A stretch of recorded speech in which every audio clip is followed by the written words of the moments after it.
কথায় আছে রাস্তার বাপ মা নেই। সেই বিষয়টি চাক্ষুষ প্রমাণ হয় মেহেরপুর সদর উপজেলার আমঝুপি থেকে খোকসা রাস্তায় গেলে। আমঝুপি থেকে খোকসা বা আমঝুপি থেকে গাড়ব রাস্তায় গেলেই এই ধরনের দৃশ্য চোখে পড়ে। বিভিন্ন নির্মাণ সামগ্রী দিয়ে রাস্তা পুরোপুরি ব্লক করে রাখা হয়েছে। অনেক জায়গায় আবার বিক্রির জন্য বালি বিক্রি যে বিজ্ঞাপন সেগুলোও চোখে পড়েছে। রাস্তার পাশে ইট খোয়া বালি মিশ্রিত করে আশেপাশের বাড়ি বা দোকানগুলোয় নির্মাণ কাজ চালাচ্ছে শ্রমিকরা। অবলীলায় কোনো রকম কর্তৃপক্ষের অনুমতি ছাড়াই এইভাবে রাস্তার পাশে নির্মাণ সামগ্রী রেখে নির্মাণ করাটা কতটুকু যুক্তিসঙ্গত এবং আইন সিদ্ধ সেটি অনেকে প্রশ্ন তুলেছেন। অনেক সময় তো ডাবল যখন কোনো গাড়ি আসে তখন দুর্ঘটনার ব্যাপক সম্ভাবনা দেখা দেয়।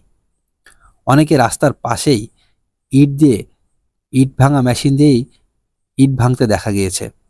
অনেকেই একপাশে ময়লার ভাগাড় আর এক পাশে বালি রেখে মাঝখানে রাস্তা শুরু করে ফেলেছে। পথচারীরা বলছেন, রাস্তার কি কোনো বাপ মা নেই? কৌতূহলী বা সরল মনে এই কথাটি বললেও বাস্তবে এর প্রমাণ দেখা যায়। রাস্তার পাশে ইচ্ছে মতো এরকম নির্মাণ সামগ্রী আসলে কতটা বৈধ সেটি খতিয়ে দেখার বিষয়। কোথাও কোথাও ঢালাইয়ের কাজে রাস্তা পুরোপুরি ব্লক করে রাখা হয়। এই দৃশ্য চোখে পড়ে হরহামেশাই। কর্তৃপক্ষের দৃষ্টি আকর্ষণ করে অনেকেই এই বিষয়টি নিয়ে আশেপাশের নির্মাণকারীদের সাথে বিবাদে জড়াচ্ছেন।